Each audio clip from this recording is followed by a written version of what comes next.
මේ වෙනකොට ශීහල්ක් සීරීස් එකේ දෙවෙනි එපිසෝඩ් එක නිකුත් වෙලා ඉවරයි.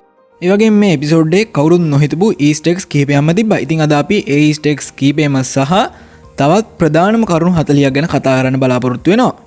ඔයා තාමත් ශීහල්ක් ෆස්ට් එපිසෝඩ් බ්‍රේක්ඩවුන් එක බැලුවේ නැත්නම් අනිවාර්යෙන් මේ වීඩියෝ එක බලලා මේ වීඩියෝ එකට සෙට් වෙන්න. මොකද මම මේ බ්‍රේක්ඩවුන් එකේ කියන දේවල් ගොඩක් මේකෙදි කන්ෆර්ම් වුණා.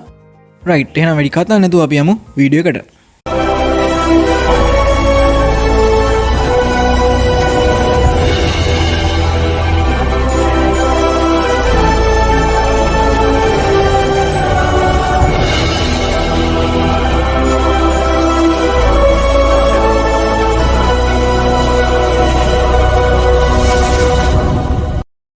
ශීහල්ක් ෆස්ට් එපිසෝඩ් එකේදී ශීහල්ක් විසින් ටයිටේනියාව පෙරදුවට පස්සේ නිවුස් වල ගොඩක් කතා පැතිරෙන්න පටන් ගන්නවා. මම හිතන විදිහට මේ නිවුස් වලින් ශීහල්ක්ට වැඩිය ටයිටේනියාට ලොකු තැනක් දීලා තිනවා. ඒ මොකද කිව්වොත් මේ හැම තැනකදීම ටයිටේනියාව මෙන්ෂන් විදිහට කතා බහ කරලා තිනවා. ඒ වගේම ටයිටේනියා කියලා කියන්නේ සෝෂල් මීඩියා එකල ගොඩක් කනෙක්ෂන් පවත්වපු කෙනෙක් බවට පේනවා. ඒකට හේතුව වෙන්නේ ඇගේ මේ මුහුණේ තියෙන හැඩය, ඒ වගේම ඇඟේ තියෙන හැඩය, ඒ වගේම ඇගේ තියෙන ආකර්ෂණීයත්වය නිසා ඇය ගොඩක් සමාජයත් එක්ක කනෙක්ට් වෙලා තියෙනවා කියලා මට හිතෙනවා. මීට අමතරව ඇගේ නමින් Twitter account එකකුත් තියෙනවා. ඇය මේ Twitter account එකේ cover photo එකට ශීහල්ක්ට අපහසු අයුරින් කටයුතු කරලා තිනවා වගේම මේ ශීහල්ක්ගේ post එක උඩින් ඇගේ නම සටහන් කරලාත් තියෙනවා. ඊළඟ ප්‍රධානම දේ තමයි අපේ අලුත් සුපිරිවීරවරියට අලුත් නමක් ලැබෙන එක. ඒ තමයි ශීහල්ක්. ඒ වුණාට මෙතනදී චික්හල්ක් ශීහල්ක් වගේ තව ගොඩක් නම් කියනවා. ඉතින් මේක දැකපු ගමන් මට මතක් වුණේ මෙන්න මේ කොමික් පේජ් එක. ඊළඟ පොයින්ට් එක තමයි ඇය මේ යන බාර් එක. මේ බාර් එක නීතිවේදියෝ සඳහා වෙන් වෙච්ච එකක් කියලා මට හිතෙනවා. මොකද මෙන්න මේ තියෙන සිම්බල් නිසා. කොමික්ස් තුලත් මේ වගේම බාර් එකක් තියෙනවා. අනිත් දේ තමයි මෙතනදී ශීහල්ක් ජෙනී බවට ට්‍රාන්ස්ෆෝම් වෙනවා. ඒ වෙනකොට ශීහල්ක් විසින් ගොඩක් මත් වී සිටි නිසා ජෙනී බවට ට්‍රාන්ස්ෆෝම් වුණාට පස්සේ ගොඩක් මත් බව වැඩි වෙන්න පටන් ගන්නවා. ඉතින් අපිට මෙතනින් නිගමනය කරන්න පුළුවන් දේ තමයි ශීහල්ක් වෙලා ඉද්දි ඇයට මත් වීමේ ස්වභාවයක් නැහැ. ඒ වගේම ජෙනී බවට පත් වුණාට පස්සේ ඇගේ ඇඟේ තියෙන ඇල්කොහොල් ප්‍රමාණය ක්‍රියාත්මක වෙලා ඇය මත් වෙන්න පටන් ගන්නවා කියන එක. ඒ වගේම මේ බාර් එකේ උඩ ටීවී එකේ ඇලි මැක්බිල් සීරීස් එකේ දර්ශනයක් යනවා. ඉතින් මම ඔයාලට ශීහල්ක් ෆස්ට් එපිසෝඩ් බ්‍රේක්ඩවුන් එකේදීත් මේ ඇලි මැක්බිල් සීරීස් එකට සම්බන්ධ ඊස්ටර් එග් ගැන කිව්වා. ඉතින් ඔයා තාමත් ෆස්ට් එපිසෝඩ් බ්‍රේක්ඩවුන් එක බැලුවේ නැත්නම් අනිවාර්යයෙන්ම එපිසෝඩ් එක බලලා මේකට සෙට් වෙන්න. මොකද මම මේ එපිසෝඩ් එකේ කියන ගොඩක් දේවල් මේ එපිසෝඩ් එක තුලින් කන්ෆර්ම් වුණා. ඒ වගේම ශීහල්ක් සීරීස් එකේ ලෝගෝ එකත් මෙතනදි ට්‍රාන්ස්ෆෝම් වෙනවා ඔයාලට දකින්න පුළුවන්. අනිත් දේ තමයි ඇය මේ ශීහල්ක් බවට ට්‍රාන්ස්ෆෝම් වුණාට පස්සේ ඇගේ මේ තියෙන ජොබ් එක ඇයට නැති වෙනවා. ඉතින් ඒක නිසා ඇය අලුත් ජොබ්ස් හොයාගෙන යද්දී ඒ තැන් වලින් ඇයව ප්‍රතික්ෂේප වෙන්න පටන් ගන්නවා. ඒ නිසා ඇය ගොඩක් මානසික වැද වැටෙනවා. නමුත් මෙතනදී මේ ගොඩක් අය මෙයාව ප්‍රතික්ෂේප කරන්නේ ඇගේ මේ තියෙන සුපර් හියුමන් ස්වභාවය නිසා වෙන්නත් පුළුවන්. නැත්නම් ඇයව පිළිකුල් කරලා වෙන්නත් පුළුවන්.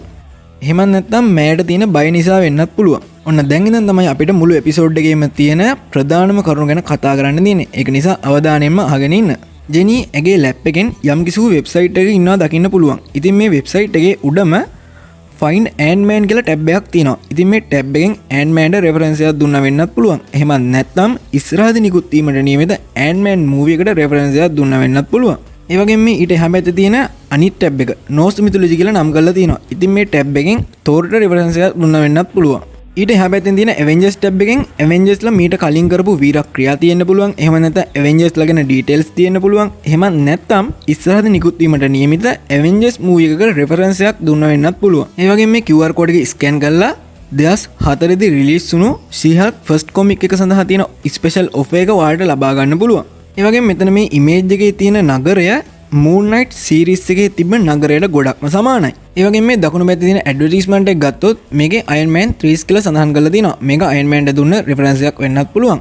මීට අමතරව ශීහල්ක් ෆස්ට් එපිසෝඩ් එකෙත් Iron Man ට රෙෆරන්සස් දීලා තිබ්බා. රයිට්. ඊළඟ පොයින්ට්ස් වලට යන්න කලින් මේ පහලින් තියෙන රිලේටඩ් ආටිකල්ස් කියන තැනට ඔයාලා අවධානය යොමු කරන්න. මම හිතන්නේ මුළු එපිසෝඩ් එකේම මම ගොඩක්ම සර්ප්‍රයිස් වුණු කරුණ තමයි මේක. ඉතින් මේකේ සඳහන් වෙන විදිහට මේ සඳහන් කරලා තියෙන්නේ වුල්වරීන් ගැන වෙන්න ඕනේ. ඉතින් මේ බා ෆයිට් එක ගැන කියද්දි මට මූවිස් දෙකක සීන් දෙකක් මතක් වුණා. පළවෙනි මූවි එක තමයි X-Men 2000 දී ආපු මූවි එකේදී වෙන සටන. දෙවෙනි එක තමයි 2013 දී රිලීස් වුණු The Wolverine මූවි එකේදී වෙන සටන. මීට කලින් Miss Marvel සීරීස් එකේදීත් MCU එක තුල mutants ලා ඉන්නවා කියලා references ලබා දුන්නා. හැබැයි මෙතෙන්දී ඔයාලා වරදවා වටහා ගන්න එපා.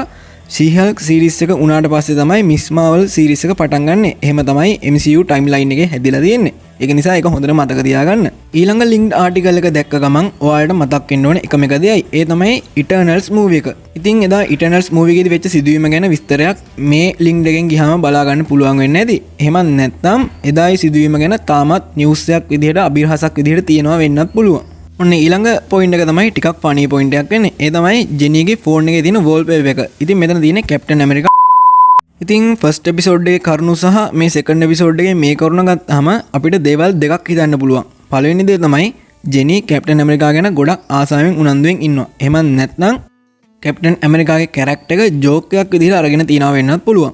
ඒ වගේම මෙතන ජෙනීගේ ෆැමිලි එක පෙන්නනවා. මෙතන ජෙනීගේ පියා ඇලි මැක්බිල් සීරීස් එකේ රඟපාපු කෙනෙක්ද වෙනවා. ශී-හල්ක් ෆස්ට් එපිසෝඩ් එක සහ මේ එපිසෝඩ් එකට අනුව ඇලි මැක්බිල් සීරීස් එක සහ ශී-හල්ක් සීරීස් එක අතර යම් කිසි කනෙක්ෂන් කීපයක් තිබෙන බවට දැන් නම් පේනවා. ඒ වගේම ජෙනීගේ මාව මෙතනදී තරුණයෙකු ගැන සඳහන් කරනවා. ඒ තරුණයාටත් කවදාහරි සුපිරි වීරයෙකු වීමට අවශ්‍ය බව පවසනවා. ඉතින් මේ තරුණයාගේ නම වෙන්නේ යූසෙෆ් කියන එක.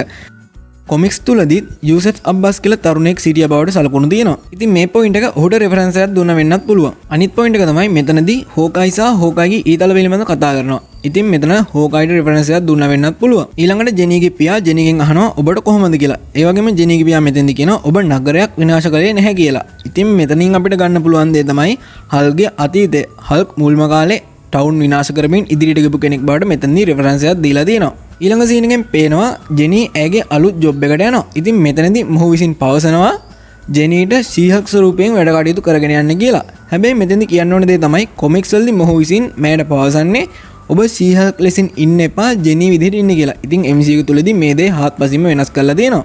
රයිට්. ඊළඟට ඔයාලා මේ එහා පැත්තේ තියෙන රාක්කේ දිහාවට අවධානය යොමු කරන්න. ඉතින් මේ රාක්කේ තියෙන සමහර කොමික්ස් ගැන මම ගොඩක් අමාරුවෙන් තමයි හොයාගත්තේ. මොකද 4K දාලා බැලුවත් සමහර කොමික්ස් කවර්ස් හොයාගන්න බෑ. ඒක නිසා මම හොයාගත්ත කොමික්ස් ගැන විතරක් ඔයාලට මෙතෙන්දි කියන්න. පළවෙනි පොත් රාක්කෙම වැඩේ පටන් ගමු. මෙතන පළවෙනියට තියෙන එක නම් මට එච්චර පැහැදිලි නැහැ. ඊට එහා පැත්තේ තියෙන්නේ නම් The Incredible Hulk 128 වෙනි කොමික් එක. ඊළඟට තියෙනවා Moon Knight 17 වෙනි කොමික් එක. ඒ වගේම ඊළඟට තියෙනවා The New Avengers 26 වෙනි කොමික් එක. ඊළඟට තියෙනවා Avengers 4 වෙනි කොමික් එක. හැබැයි මේක නම් මට ෂුවර් නැහැ. මොකද මේක අර නිකන් කැප්ටන් ඇමරිකාගේ ස්වරූපයක් තියෙන කෙනාගේ කළු කොස්ටියුම් එකකුත් පේන්න තියෙනවා. හැබැයි එහෙම කළු කොස්ටියුම් එකක් වුණොත් මේ කොමික් එක වෙන්නේ කැප්ටන් ඇමරිකා 337 වෙනි කොමික් එක. මට මේක නම් කන්ෆර්ම්ම කරලා කියන්න බෑ. හැබැයි මේක 337 වෙනි කොමික් එක වුණොත් මේ ඉන්නේ US ඒජන්ට්. ඉතින් US ඒජන්ට් වුණොත් මේක MCU එක තුලදී US ඒජන්ට් දුන්න රෙෆරන්ස් එකක් වෙන්නත් පුළුවන්. රයිට්. ඊළඟට තියෙන්නේ Avengers 366 වෙනි කොමික් එක. ඊළඟට What If 28 වෙනි කොමික් එක. ඊළඟ තියෙන කොමික් එක Iron Man 261 වෙනි කොමික් එක. හැබැයි මේ කොමික් එක දැක්කහම නම් මට මතක් වුණේ ඉස්සරහට රිලීස් වීමට නියමිත Armor Wars කියලා හඳුන්වන සීරීස් එක. ඉතින් ඒ සීරීස් එකට මේක රෙෆරන්ස් එකක් වෙන්නත් පුළුවන්. ඊළඟට තියෙනවා Thor God of Thunder first comic එක. ඊළඟට තියෙනවා කැප්ටන් ඇමරිකා 274 වෙනි කොමික් එක.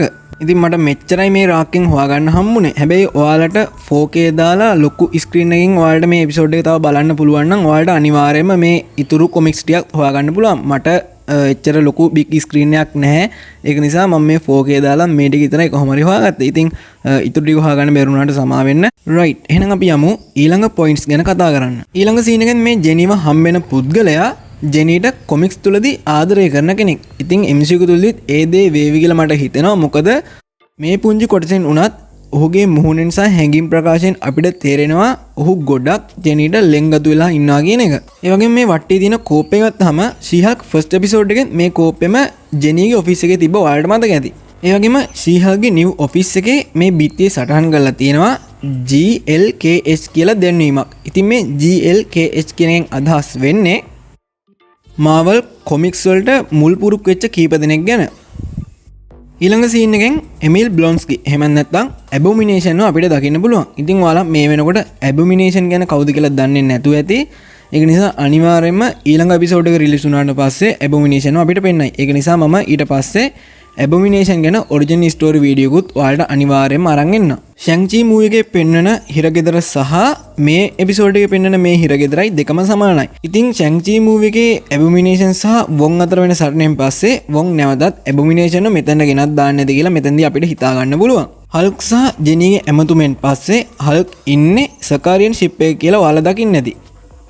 ඉතින් ආයෙමත් මට කියන්න තියෙන්නේ අපේ ෆස්ට් එපිසෝඩ් බ්‍රේක් ඩවුන් එක ඔයාලා බලන්න. ඒකෙදි හල්ක් සහ ස්කාගෙන ඒවගේම සකාගෙනත් ඔයාලට ගොඩක් දේවල් ඒවගේම වෝල්ඩ් වෝ හල්ක් කොමික් එක ගැනත් ගොඩක් දේවල් කිව්වා. ඉතින් මේ හැම දෙයක්ම මේ ඊස්ටර් එකත් ඇතුළුව මේ ගොඩක් දේවල් හල්ක්ගේ ඉදිරි ගමනට ඊස්ටර් එග්ස් ලබා දෙනවා. ඉතින් මේ හල්ක් යන්නේ තමන්ට නෑදෑවෙන කවුරු හරි කෙනෙක් හොයාගෙන වෙන්න පුළුවන්. එහෙම නැත්නම් ග්‍රෑන්ඩ් මාස්ටර්ගෙන් ලැබෙන පණිවිඩයක් නිසා වෙන්නත් පුළුවන්. එහෙමත් නැත්නම් හල්ක් නැවතත් රණශූරයෙක් විදිහට කටයුතු කරන්න යනවා වෙන්නත් පුළුවන්. අපි බලමු ඉදිරි එපිසෝඩ් තුලදී මොකද්ද වෙන්න යන්නේ කියලා. ඒ වගේම මේ හල්ක් ඉන්න තැන පසුබිම බැලුවොත් හල්ක්ට පිටුපසින් එදා හල්ක් විසින් ජෙනීවා අවදි කිරීමට භාවිතා කරපු නලාවක් තියෙනවා. ඒ වගේම ජෙනීට හල්ක් වීම ගැන උපදෙස් ලබා දීමට ලබාගත්තු ෆයිල් බන්ඩල් එකක් තියෙනවා. ඉතින් මේ දේවල් දිහා බැලුවම මට නම් හිතෙන්නේ එකම එක දෙයයි. හල්ක් ඇයි මේ වගේ දේවල් කීපයක් අරගෙන සකා ෂිප් එකකින් ගමන් කරන්න කියලා. මෙතනදී මට දැනෙන එක දෙයක් තමයි තවත් හල්ක් කෙනෙක්. එහෙමත් නැත්නම් තවත් හල්ක් ගෙලේ ගෑවිලා තියෙන කෙනෙක් මෙතන ඉන්න පුළුවන්. එහෙමත් නැත්නම් වර්ල්ඩ් හල්ක් කොමික් එකේ විදිහටම වෙන්නත් පුළුවන්. එහෙමත් නැත්නම් මේ වෙනකොට හල්ක්ගේ පුතා ජීවත් වෙලා ඉන්නවා වෙන්නත් පුළුවන්. ඒක නිසා හල්ක් ඔහු ට්‍රේන් කරන්න යනවා වෙන්නත් පුළුවන්. මට හිතච්ච දේවල් කිපයක් විතරයි මම මෙතෙන්දී කිව්වේ. ඉතින් අපි බලමු ඉස්සරහා මූවිස් වලදී ඉස්සරහා සීරීස් එපිසෝඩ් වලදී මේක කොහොම වෙනස් වෙයිද කියලා. ඒ වගේම එමිල් බ්ලොන්ස්කි මෙතන තමන්ට පාර්ට්නර්ස්ලා 7 දෙනෙක් ගැන සඳහන් කරනවා. මම හිතන විදිහට මේ පාර්ට්නර්ස්ලා 7 දෙනා වෙන්නේ මෙන්න මේ ට්‍රේලර් එකේ ඉන්න කට්ටිය වෙන්න ඕනේ. රයිට්. ඊළඟට පෙන්නනවා ෂැන්චි මූවි එකේදී ඇබොමිනේෂන් සහ වොන් අතර වෙච්ච සටන ලීක් වෙලා තියෙනවා කියලා. ඉතින් මේක කොහොමද ලීක් වුණේ කියන එකත් ප්‍රශ්නයක්. ඒ වගේම දැන් ඇබොමිනේෂන් බේරගන්න බැරි වෙයි කියන ප්‍රශ්නයක් එනවා. ඒ වගේම ඇබොමිනේෂන් කොහොමද මේ සිරකුටියෙන් බේරලා ගියේ කියන ප්‍රශ්නයක් එනවා. ඉදිරි එපිසෝඩ් තුලදී අනිවාර්යෙන් මේකට උත්තරයක් අපිට දැනගන්න ලැබෙවි.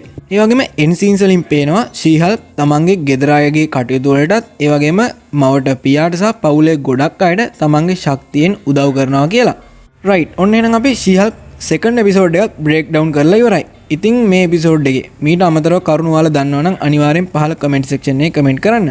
වීඩියෝ එක හොඳයි නම් ලයික් කරලා කමෙන්ට් කරලා ෂෙයා කරලා සපෝට් එකක් දෙන්න.